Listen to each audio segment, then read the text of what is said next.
The past couple of years, Hena and I have been doing a lot of professional food photography for restaurants in Siargao.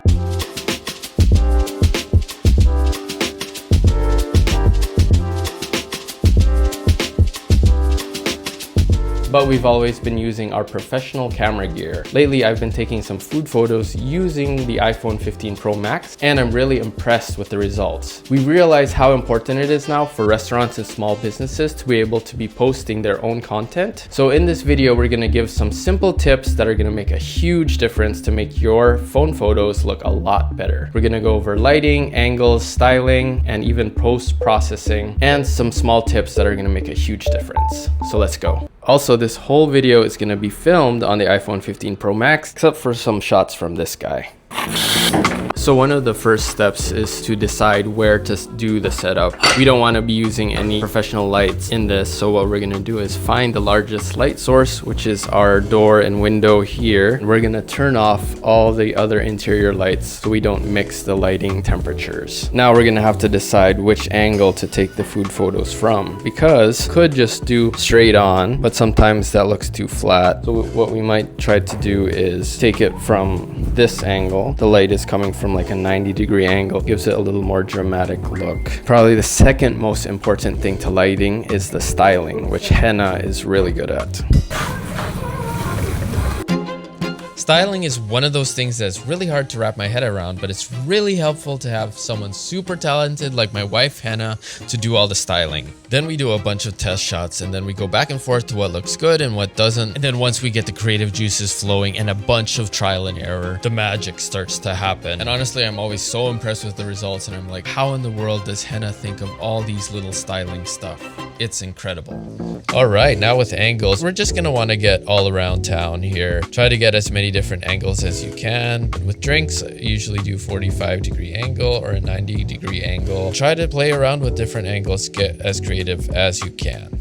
We're back in Siargao. We've finished the photo shoot at Hena's family's cafe, and now I have all the photos here on my phone, and I'm gonna start the post-processing of these images. Also, one of the big points I want to make in this video is that the styling is super important. So as you can see in this image, like the idea of pouring and then the decorations of the foreground and background, all with coffee related things, that's something that's very, very important in food photos. First, I'm gonna crop it.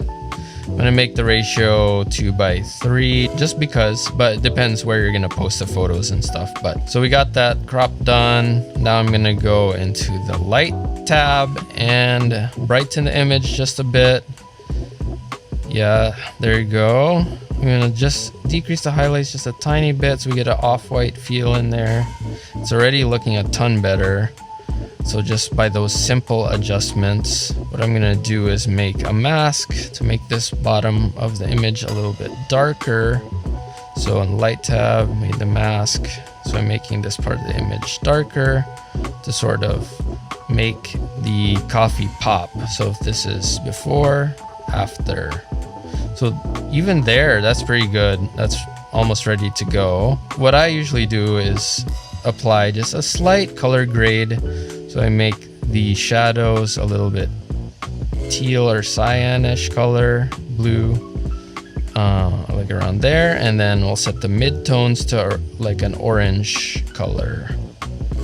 So we get a little color grade there. I think the shadows are a little too much. Drop that down just a little bit. Okay. All right. So that gave it just a little bit of color pop and change in there. But honestly, I'm pretty happy with this. So done with that one. This is how I export that. Save copy to device. You can change, the image quality. I just have it set to 20 just so it's really easy to post anywhere, and the quality is still pretty good. And then you click save to device, it'll save.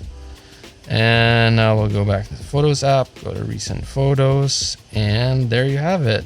Let's do one of the drinks just on the table. Let's say this one. That looks really good already, so there's not much you have to do. Okay, this one I won't do that, change the aspect ratio, but I am gonna straighten it so it looks level. And as you can see here, the light is really important, that light from the window, and making sure all the lights, interior lights, are off. So the only other thing, maybe I'll just add a little bit of tiny exposure boost. Let's add the mask at the bottom just to put the focus more towards the drink. So we're going to darken this bottom area just so that the focus goes more to the drink. And honestly, yeah, let's see what it looks like with the color grade, but I don't even think you need to put that color grade on here. That's not bad, actually. Put this to orange. Ooh, yeah, that gives a little teal. I like it actually with the color grading.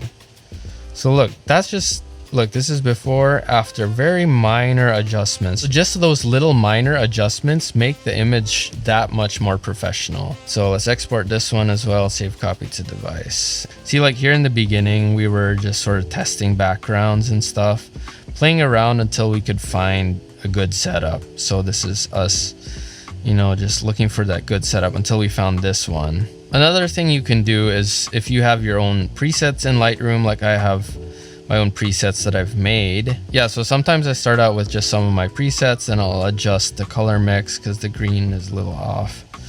And add the mask. Adding this mask I think makes a big difference. It just pops the, you can barely see that it's adjusted, and it just pops the image. And then I just love the way the natural light looks on this again. I'm gonna decrease the contrast a bit there. And then we'll export, save copy to device. So let's look at the 3 photos that we've exported so far. This one, very minimal editing, as well as this one. And then this one with a little more of a preset on it. So after Jeremy shows me the edited photos, then my job is to go to Canva. So with me, I would like to Instagram story, cafe story. So maybe we can use this one. This one has a nice layout already. Let's go to this one and replace the photo. So let's do this coffee. So maybe I was gonna change that caption since there's no meal. I love using the word cozy because that's what we market. It's the coziness of the cafe. Remove it. And you're done. So download. And then there you go. Wait for it to finish. Fast forward. So after you edited the photo from Canva, sometimes I add text like, and then sometimes I add some GIF. Hey, I don't know, like this one. There you go. And then you just post it. So to recap everything, let's start with lighting. If you only remember one thing from this video, remember lighting. That's the most important thing. Always find the biggest light source, usually a window or a large door, and try to do your setup as close to that light source as you can. Angles. So play around with different angles. Usually what I find is that 45-degree angle looks good for food, and then a more 90-degree angle for the drink shots. But just try to play around with a variety of different angles of the food and pick what you like. Basically, just be really creative with your angles. Set design and food styling. This is what I would say is second most important to lighting. Even with just simple styling with your food, the table where it's set up makes the image look that much more appealing. Let me know if this video was helpful for you, and hopefully we can make more like this. I'm planning to do more tech reviews and stuff about cameras again. So thanks so much for watching, and see you in the next video. Let us know if you have any suggestions or comments. Bye bye.